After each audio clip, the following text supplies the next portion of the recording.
Hello students, मैं कोमल गुप्ता आपकी chemistry teacher. और आज एक बार फिर हम क्वेश्चन प्रैक्टिस करने वाले हैं haloalkane and haloarenes की। लास्ट क्लास में हमने सारे क्वेश्चन ऑब्जेक्टिव टाइप्स किए थे या रिएक्शन कंप्लीट वाले।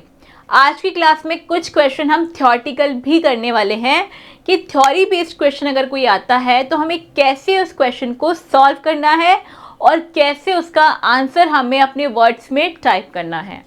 तो यहाँ जो फर्स्ट क्वेश्चन हमारे पास है वो है why aryl halide can not be prepared by the reaction of phenol with HCl in the presence of ZnCl2। Question क्या है, एरिल हैलाइड को हम प्रिपेयर नहीं कर सकते कौन सी रिएक्शन से, फिनॉल की से, विद HCl एंड ZnCl2 की प्रेजेंस में। पहले जो क्वेश्चन में बोल रहा है उसको हम भाई केमिस्ट्री की लैंग्वेज में लिख लेते हैं। एरिल हैलाइड क्या करना है, प्रिपेयर करना है, ठीक है। एरिल हैलाइड क्या हुआ, एल्किल, और इस पे हैलाइड लगा हुआ है, that is aryl halide. Bye the reaction of phenol, भाई फिनॉल की रिएक्शन से करना है तो फिनॉल बना लेते हैं, ये बन गई हमारी phenol. With HCl in the presence of ZnCl2, HCl के साथ इन द प्रेजेंस ऑफ ZnCl2। अब ये कह रहा है भाई ये वाली जो रिएक्शन है ना ये होती क्यों नहीं है, फिनॉल से हैलाइड क्यों नहीं बनता। सिंपल सा आंसर क्या है, ड्यू टू रेजोनेंस। क्या है भाई, ड्यू टू रेजोनेंस। रेजोनेंस की वजह से होता क्या है वो हम देखते हैं अच्छे से सॉल्व करके। देखो ये मेरे पास है फिनॉल, ये बन गया फिनॉल का स्ट्रक्चर। अब इस फिनॉल की इस ऑक्सीजन के पास है भाई लोन पेयर्स, तो इस ऑक्सीजन के लोन पेयर्स क्या करते हैं, इस बेंजीन रिंग के जो बॉन्ड्स हैं उनके साथ करते हैं यहाँ पे रेजोनेंस। कैसे करते हैं, देखो ये बॉन्ड आएगा इधर और ये बॉन्ड आता है यहाँ पे। जैसे ही ये रिएक्शन होती है फर्दर क्या होता है, यहाँ पे ये मेरे पास ऑक्सीजन है, यहाँ पे हाइड्रोजन जुड़ा हुआ है। जैसे ही इसके पास ये बॉन्ड आया डबल बॉन्ड, वैसे ही होता क्या है, यहाँ से ये हाइड्रोजन जुड़ी हुई है, क्योंकि इस ऑक्सीजन के 3 बॉन्ड हो जाते हैं तो इस पे आ गया पार्शियल पॉजिटिव चार्ज। तो दो चीजें देखो, ऑक्सीजन एक इलेक्ट्रोनेगेटिव एटम है और इलेक्ट्रोनेगेटिव एटम के ऊपर पॉजिटिव चार्ज आना वो क्या करता है, हमारे किसी भी कंपाउंड को अनस्टेबिलिटी की तरफ ले जाता है। फर्स्ट रीजन क्या है, because oxygen is an electropositive element and due to resonance oxygen gain a positive charge and which makes our phenol ring very unstable. Got it. Next क्या है, देखो ये बॉन्ड के इलेक्ट्रॉन्स आ गए यहाँ पे और बाकी के इलेक्ट्रॉन्स रहे एज इट इज। अब क्या होता है आगे जाके, ये जो बॉन्ड्स के इलेक्ट्रॉन है ये पाई इलेक्ट्रॉन शिफ्ट होते हैं इधर और ये पाई शिफ्ट होता है यहाँ पे। होगा क्या आगे, कौन सी स्ट्रक्चर बनती है, देखो ये हमारे पास थी पहले स्ट्रक्चर, ये डबल बॉन्ड ऑक्सीजन पे और ये हाइड्रोजन और ये पॉजिटिव चार्ज, ये इलेक्ट्रॉन आ गए यहाँ और इस पे आ गया नेगेटिव चार्ज और ये डबल बॉन्ड यहाँ एज इट इज। दोनों स्ट्रक्चर्स क्लियर है। आगे देखो क्या होगा, ये जो नेगेटिव चार्ज है वापस से यहाँ पे आएगा और ये अपने इलेक्ट्रॉन्स को इधर शिफ्ट कर लेगा। ये इलेक्ट्रॉन्स को यहाँ पे शिफ्ट क्यों करता है, क्योंकि बेंजीन रिंग के अगर इलेक्ट्रॉन को शिफ्ट नहीं करेगा तो हर एक पे है हाइड्रोजन और कार्बन के 5 बॉन्ड्स हो जाएंगे। इसलिए क्या कर रहा है, अपने आप को स्टेबलाइज करने के लिए अपने इलेक्ट्रॉन्स को फर्दर आगे की तरफ शिफ्ट करता है। अब आगे क्या होता है, ऑक्सीजन हाइड्रोजन, ये है पॉजिटिव चार्ज, यहाँ इलेक्ट्रॉन ऑलरेडी है, ये बॉन्ड्स इलेक्ट्रॉन डालेगा इधर और इसके इलेक्ट्रॉन शिफ्ट हो जाते हैं भाई ऊपर की तरफ। तो यहाँ पे क्या हुआ, ये बॉन्ड शिफ्ट हो गए। आगे क्या होगा भाई, सेम ही काम होगा जैसे अभी तक होता आ रहा है। ये इलेक्ट्रॉन्स जाएंगे इधर और ये ऑक्सीजन पे इलेक्ट्रॉन्स आ जाएंगे वापस। अब ऑक्सीजन पे वापस से नेगेटिव चार्ज आ जाएगा तो ये तो हो जाएगा ऑक्सीजन कैसा भाई, न्यूट्रल ऑक्सीजन हमें मिलेगा। देखो ये हमारी रेजोनेटिंग स्ट्रक्चर यहाँ पे कंप्लीट हुई और जो हमारी फर्स्ट वाली स्ट्रक्चर थी बिल्कुल वैसे ही हमारे स्ट्रक्चर जो है फिफ्थ वाली हमें मिलती है। First, second, third, fourth and fifth. देखो पहली चीज तो क्या नोटिस करोगे कि भाई ये जो गिवन रेजोनेंस है, गिवन फिनॉल है, इसकी 5 रेजोनेटिंग स्ट्रक्चर्स हमें मिलती है। कितनी? 5 रेजोनेटिंग स्ट्रक्चर।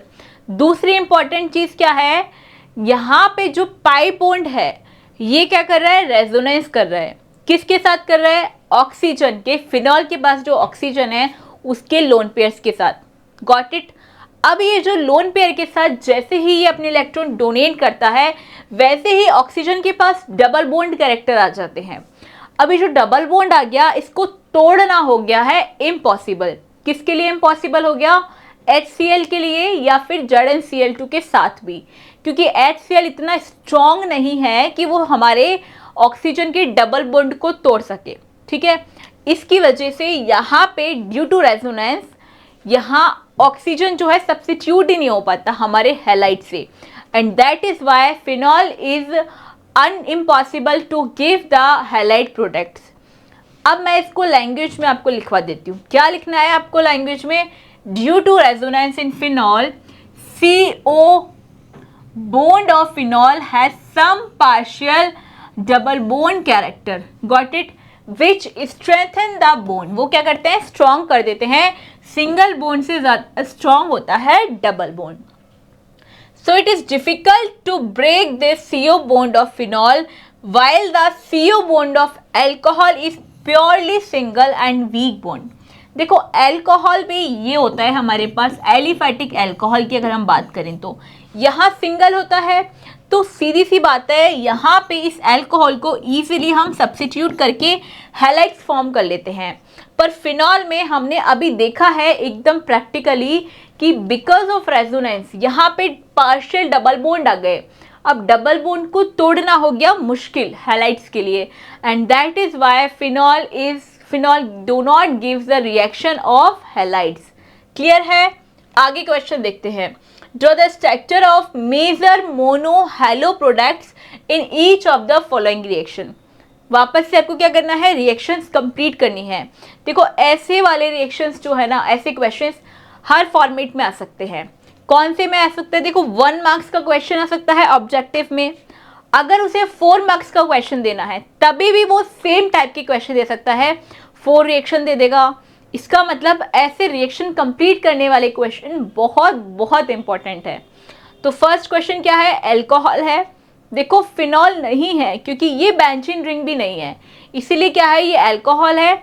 इसके साथ है SOCl2। वापस से कौन सी रिएक्शन है? ये डार्जन्स रिएक्शन है। यहाँ क्या होगा? OH की जगह सब्स्टिट्यूट हो गए क्लोरीन आ जाएगा और साइड प्रोडक्ट में HCl और SO2 बनेंगे जो कि इवॉल्व हो जाएंगे बाहर। आ रही है रिएक्शन समझ में? और एक एक मतलब थोड़े टाइम में तुम्हें खुद से क्वेश्चन प्रैक्टिस करनी है। NCERT के सारे क्वेश्चंस करने हैं, इन टेक्स्ट भी और एक्सरसाइज वाले भी। इन क्वेश्चंस के बाद कोई भी प्रॉब्लम नहीं आने वाली है। हम हर टाइप के क्वेश्चन यहाँ सॉल्व करने वाले हैं। नेक्स्ट क्वेश्चन क्या है? देखो ये जो हमारा गिवन कंपाउंड है HCl के साथ जब ब्रोमीन की रिएक्शन करवाते हैं, देखो क्या होगा। यहाँ पे NO2 तो है, डबल बॉन्ड ले लेगा, और ये वाली जो हमारा रिएक्शन है इस पे क्या होगा? देखो NO2 तो एज इट इज रहेगा क्योंकि यहाँ भी रेजोनेंस हो जाएगी, तो इसके बॉन्ड पे तो कोई फर्क नहीं पड़ेगा। जब ब्रोमीन के साथ रिएक्शन करवाएंगे तब यहाँ क्या होगा? CH2 और यहाँ पे आ जाएगा एक हमारा हैलाइड। आई बात समझ में कैसे रिएक्शन होगी? आगे देखो नेक्स्ट क्वेश्चन।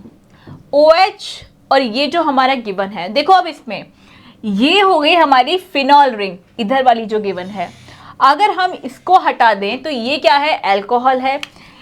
ये तो अल्कोहल है, इसमें कोई रेजोनेंस नहीं होगा, रेजोनेंस हो रही होगी यहाँ पे और यहाँ पे डबल बॉन्ड कैरेक्टर आएगा। इसका मतलब ये वाला OH सब्स्टिट्यूट नहीं होगा, सिर्फ ये वाला OH जो है सब्स्टिट्यूट होगा और क्या बनेगा? हैलाइड बन जाएगा। CH2 Cl। तो क्वेश्चन समझ में आया, कौन सा OH रिएक्शन करेगा, कौन सा OH जो है यहाँ पे रेजोनेंस में रहेगा। नेक्स्ट क्वेश्चन क्या है, देखो सिंपल सी रिएक्शन है CH3 और इसके पास ये जो डबल बॉन्ड है, इस डबल बॉन्ड से क्या जुड़ेगा। देखो HI आ गया, याद करो क्या चीज़, मार्कोनिकॉफ रूल। यहाँ कितने हाइड्रोजन है भाई, देखो यहाँ पे डबल बॉन्ड था, इसका मतलब यहाँ पे 0 हाइड्रोजन थे, यहाँ पे 1 हाइड्रोजन था। अब जब हम इसकी रिएक्शन HI से करवाएंगे तो इस डबल बॉन्ड की जगह CH3, क्योंकि यहाँ पे 0 हाइड्रोजन है तो यहाँ पे हैलाइड जुड़ेगा और यहाँ पे ऑलरेडी 1 हाइड्रोजन है तो यहाँ पे हाइड्रोजन आ जाएगा। तो क्या बन जाएगा हमारा ये प्रोडक्ट, कुछ ऐसा दिखेगा। ये हो गया हमारा CH3 और इसी कार्बन से जुड़ेगा iodine. Got it. Next question क्या है, CH3 CH2 Br और Na। ऐसे क्वेश्चन में सिंपल क्या होता है, सब्स्टिट्यूशन होता है। किसका होता है भाई, हैलाइड का।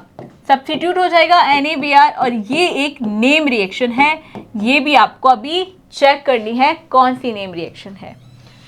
इसमें क्या होगा भाई, Br2 जब UV लाइट के साथ हम इसकी रिएक्शन करवाते हैं तब यहाँ क्या होता है, एडिशन होता है इस डबल बॉन्ड पे। और ये क्या होता है, एक टेस्ट भी होता है अनसैचुरेटेड डबल बॉन्ड्स के लिए। ब्रोमीन का एडिशन हो गया फर्स्ट एंड सेकंड, दोनों ही जगह किसका एडिशन हो जाएगा, ब्रोमीन का एडिशन हो जाएगा। ऐसे क्वेश्चंस भाई बहुत बहुत ज़्यादा प्रोबेबिलिटी है, ऐसे क्वेश्चंस आपको एग्जाम में ज़रूर से देखने को मिलने वाले हैं। नेक्स्ट क्वेश्चन क्या है, out of ortho and para tri bromo benzene which one has a higher melting point and why. भाई ये क्वेश्चन बहुत इंपॉर्टेंट है क्योंकि मेल्टिंग पॉइंट वाले क्वेश्चंस अलग टाइप के हो गए, तो ये क्वेश्चंस ज़रूर से पूछे जाएंगे। तो ऑर्थो डाइब्रोमो बनाओ पहले तो, और पैरा डाइब्रोमो बनाओ। ये हो गया हमारे पास ब्रोमीन और ये हो गया एक ब्रोमीन का दूसरा मॉलिक्यूल। एक क्या है, ऑर्थो पे है तो ये हो गया ऑर्थो डाइब्रोमो, एक है पैरा पे तो ये हो गया भाई पैरा डाइब्रोमो। सिंपल सी स्ट्रक्चर है, पहले भी पढ़ी थी जब हम पढ़ रहे थे चैप्टर को।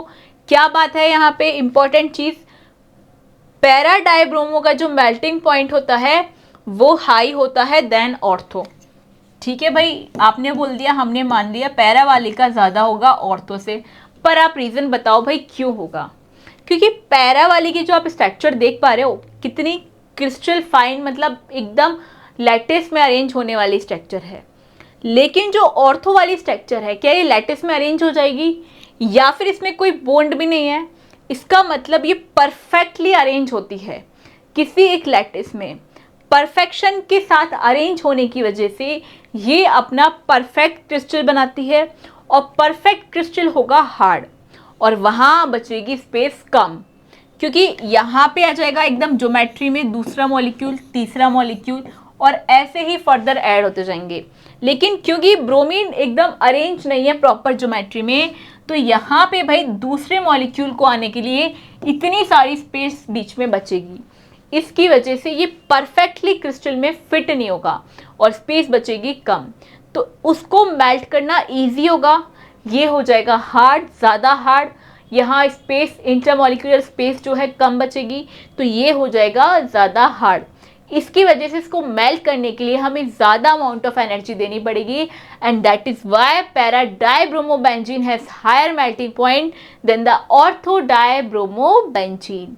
इसको हम लैंग्वेज में लिखते हैं, कैसे लिखेंगे देखो, para dibromo benzene has highest melting point than it's ortho isomer due to the symmetry of para isomer that fits in the crystal lattice, perfect crystal lattice में, better than the ortho isomer.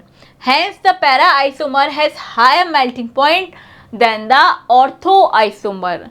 And I am expecting this कि आपको ये question अच्छे से समझ में आया है।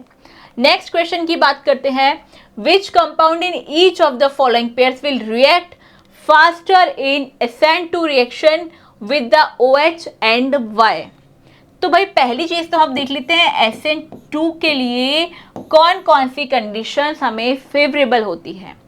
पहली इंपॉर्टेंट चीज़ क्या है, यहाँ पे भाई SN2 के लिए मिथाइल जो है रिएक्टिंग के लिए मिथाइल, फिर हो जाएगा 1 degree, 2 degree carb cation and 3 degree carb cation. क्या ये ऑर्डर होता है SN2 में रिएक्शन के लिए? सबसे स्टेबल प्राइमरी, फिर सेकेंडरी और फिर टर्शरी, और इन सबसे भी पहले भाई मिथाइल कार्ब केटायन स्टेबल होता है। इसका ही उल्टा काम होता है SN1 में। क्या होगा? पहले 3 डिग्री कार्ब केटायन, फिर 2 डिग्री, फिर 1 डिग्री एंड देन मिथाइल वाला। अब हम बात करें कि भाई OH आयन के साथ अगर हम इसमें रिएक्शन करवाएं तो पहला काम तो क्या होगा, अगर ये ब्रोमीन और आयोडीन को सब्स्टिट्यूट होना है तो यहाँ पे ये बन जाएंगे हमारे पास कार्ब केटायन। बन गए भाई, ठीक है भाई, ये दोनों तो प्राइमरी कार्ब केटायन बन गए। अब कैसे पता चलेगा? अब हमें चेक करना है ब्रोमीन और आयोडीन में से which one is a good leaving group. भाई we all know that bromine और आयोडीन में साइज जो है आयोडीन का बड़ा होता है and that is why iodine is a good leaving group. क्योंकि आयोडीन एक अच्छा लिविंग ग्रुप है तो ये जल्दी जाएगा देन ब्रोमीन। अभी जल्दी जाएगा तो जल्दी ही यहाँ पे OH आके अटैक करेगा रेदर देन दिस ब्रोमोमिथाइल। तो भाई पहले यहाँ पे इन दोनों के अंदर अगर मैं पूछूं which of this compound will give the faster reaction, तो कौन सा देगा भाई? CH3I। समझ में आया क्यों देगा? Because iodine is a good leaving group. Got it? अब ये क्वेश्चन तो ना अगर SN1 के लिए होता ना तो भी हमारा आंसर सेम ही होता, क्योंकि SN1 में भी हम डिफ्रेंशिएट तो नहीं कर सकते, कार्ब केटायन तो सेम ही बन रहा है, और आयोडीन भी SN1 हो चाहे SN2, लिविंग ग्रुप तो हमेशा अच्छा रहेगा। And that is why we are saying that CH3OH that is methanol with iodine will give the first reaction then the methyl bromide. Next क्या है देखो, CH3CCl और CH3Cl। देखो रिएक्शन कौन सी बात कर रहे हैं? SN2। फिर बनाते हैं इनका स्ट्रक्चर। ये होगा यहाँ पे 3 मिथाइल, CH3 CH3 CH3Cl। ये हो गया CH3Cl। क्योंकि हम SN2 की बात कर रहे हैं तो SN2 में पहले अगर हमें क्लोरीन को रिप्लेस करना है तो यहाँ पे क्या फॉर्म होंगे? Carb cations. तो ये बन गए भाई कार्बो केटायंस। अब हमें पता है SN2 में मिथाइल जो है इजीली क्या होता है? रिएक्शन करता है और स्टेबल होता है फॉर SN2 रिएक्शन।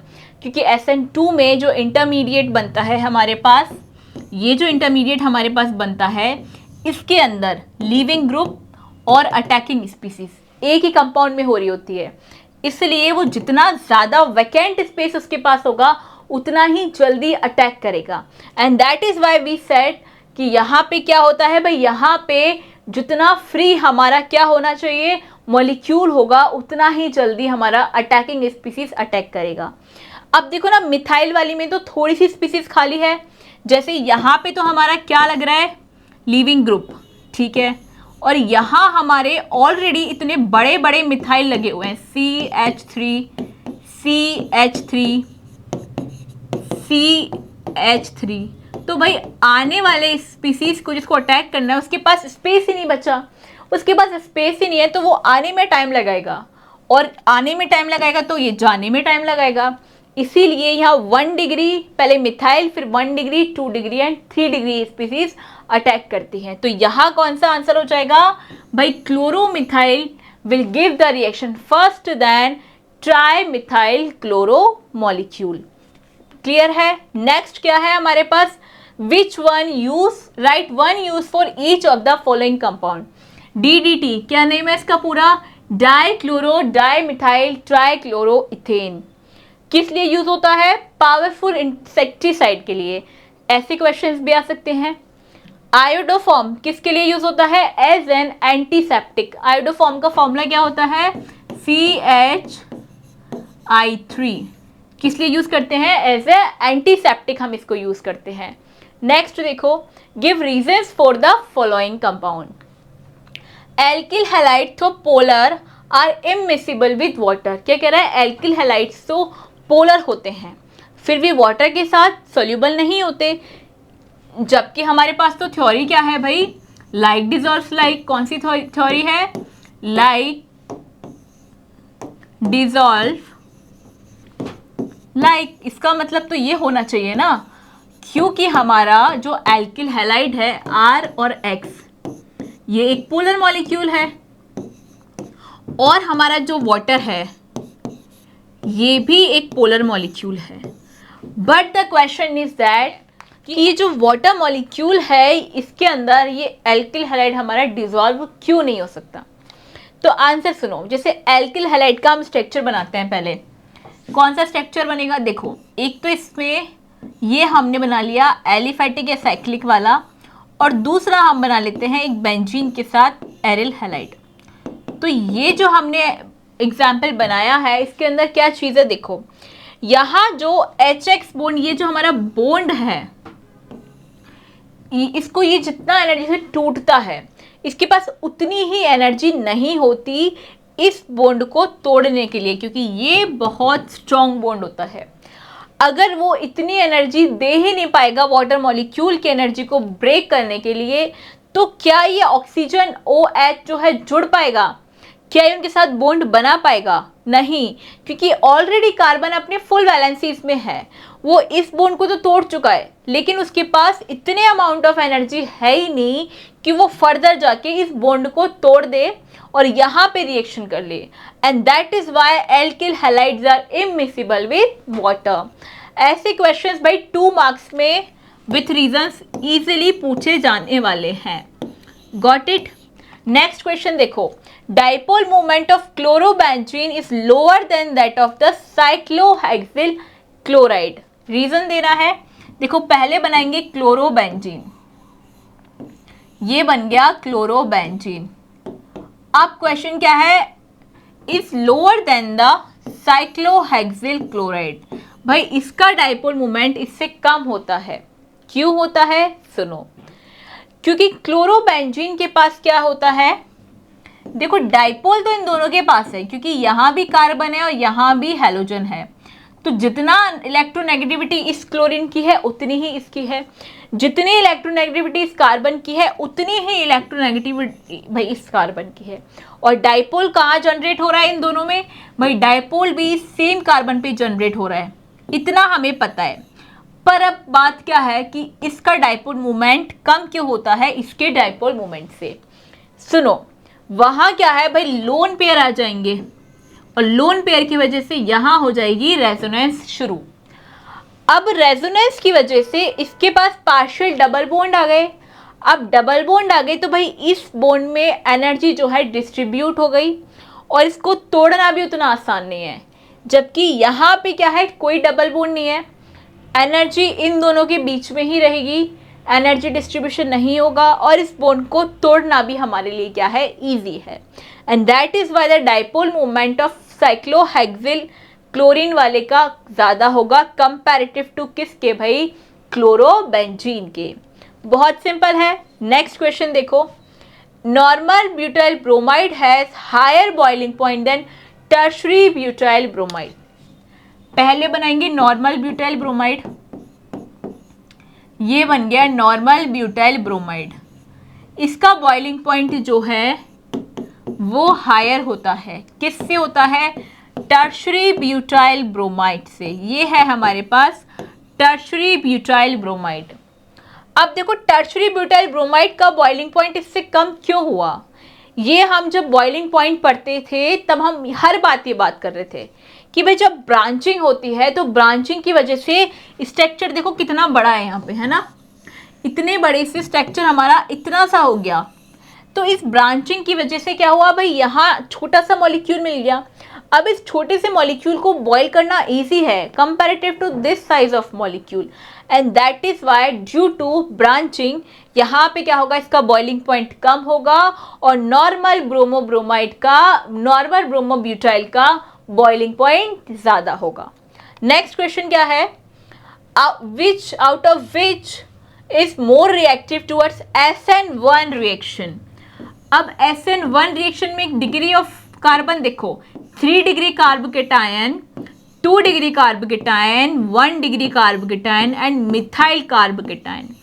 ये इनकी डिग्री की स्टेबिलिटी का ऑर्डर होता है। तो SN1 में चेक करना है, कार्ब केटायन बना लेंगे और वहां से हम चेक कर लेंगे, रीजन भी देना है ना, ठीक है।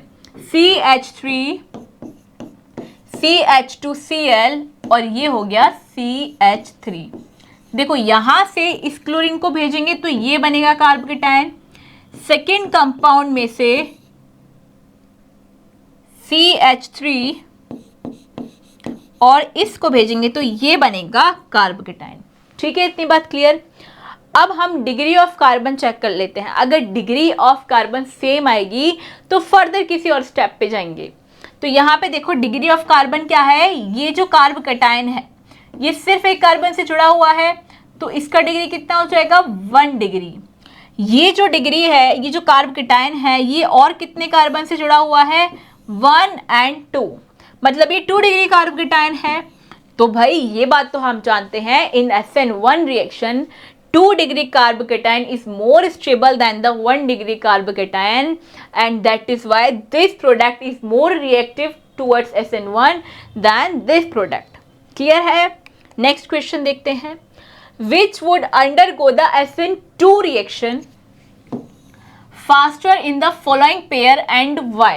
इन दोनों में से कौन सा प्रोडक्ट SN2 की तरफ फास्टर रिएक्ट करेगा और कौन सा नहीं करेगा एंड क्यों?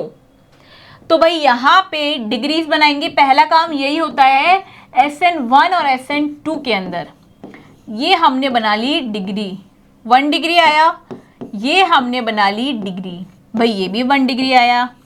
अब इन दोनों में देखो आप एक चीज, क्योंकि SN1 SN2 है तो SN2 में तो 1 डिग्री मोर स्टेबल होता है, पर ये तो दोनों ही SN1 है, दोनों ही 1 डिग्री आए। अब चेक करते हैं इनके जो लीविंग ग्रुप हैं, भाई ये अलग अलग हैं।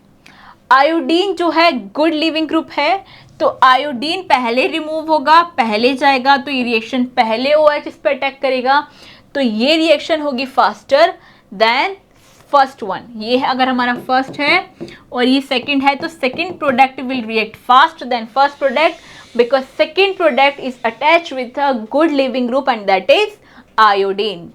नेक्स्ट क्वेश्चन है which would undergo the SN1 reaction faster and why. देखो वापस से पहला काम क्या है भाई, कार्ब कीटाइन बनेगा CH3CH2, ये बना हमारा कार्ब कीटाइन। सेकेंड क्वेश्चन क्या है, 3 डिग्री है बन गया, यहाँ बना ये कार्ब कीटाइन विथ ब्रोमीन मॉलिक्यूल, ये 3 डिग्री कार्ब कीटाइन बना है और ये 1 डिग्री कार्ब कीटाइन है। अब SN1 के लिए भाई 3 degree carbocation is most reactive than 1 degree carbocation. तो we all know that third जो है ये सेकेंड प्रोडक्ट जो है हमारा will react faster than the first product because of the formation of more stable 3 degree carbocation. Got it. Next question क्या है, SN1 के अंदर ही हमें चेक करना है कौन सा प्रोडक्ट फास्ट रिएक्ट करेगा SN1 के अंदर। ठीक है, देखो यहाँ से लिविंग ग्रुप गया, यहाँ से भी गया, जब ये यहाँ से गया तो ये बना हमारे पास कार्ब कीटाइन, और जब ये यहाँ से बना और जब ये यहाँ से गया तो यहाँ बना कार्ब कीटाइन। तो ये जो दोनों कार्ब कीटाइन है इनमें एक चीज़ देखो, क्योंकि ये बेंजीन रिंग है तो बेंजीन रिंग के आते ही हो जाएगी रेजोनेंस, और रेजोनेंस होते ही यहाँ पे आ जाएंगे पार्शियली डबल बॉन्ड कैरेक्टर। अब देखो रेजोनेंस कैसे होगी, क्योंकि इसने रिंग के बाहर देखा पॉजिटिव चार्ज है, इसके पास इलेक्ट्रॉन्स की कमी है और हमारे पास तो भाई 6 एक्स्ट्रा इलेक्ट्रॉन है, तो ये जाके अपने इलेक्ट्रॉन डोनेट करना शुरू कर देंगे। जब इलेक्ट्रॉन डोनेट करेंगे तो यहाँ डबल बॉन्ड कैरेक्टर आ जाएगा, और डबल बॉन्ड की वजह से ये रिएक्शन बहुत स्लो होगी और ये रिएक्शन फटाफट से हो जाएगी। तो first product gives SN1 faster than the second product. इसी क्वेश्चन में ये क्वेश्चन SN2 के लिए होता तो भी हमारा आंसर एग्जैक्टली सेम ही होता, क्योंकि वहाँ भी रेजोनेंस होती, वहाँ भी डबल बॉन्ड कैरेक्टर आ जाते। नेक्स्ट क्वेश्चन क्या है भाई, ये रहा 1 carbon, second carbon, third carbon, यहाँ बनेगा इस कार्बन पे कार्ब कीटायन, क्लोरीन गया, यहाँ भी कार्ब कीटायन और यहाँ भी कार्ब कीटायन। अब देखो इसमें कार्ब कीटायन का डिग्री तो सेम है, सब में 1 डिग्री है, SN1 हो या SN2 हो, इस क्वेश्चन में लिविंग ग्रुप वाला पार्ट आ गया। तो which one is the best leaving group? भाई iodine is a good leaving group, then bromine and then chlorine. तो इसका रिएक्शन का ऑर्डर क्या होगा? पहले third one, then second question one and then the first one. तो ये इनकी रिएक्टिविटी का ऑर्डर हो जाएगा। सेम क्वेश्चन समझ में आ गया? SN1 या SN2, इन दोनों के लिए इन दोनों क्वेश्चंस के आंसर बिल्कुल सेम ही रहेंगे। नेक्स्ट बात करते हैं, विच would undergo SN2 reaction faster. अब यहाँ पे SN2 के लिए चेक करेंगे।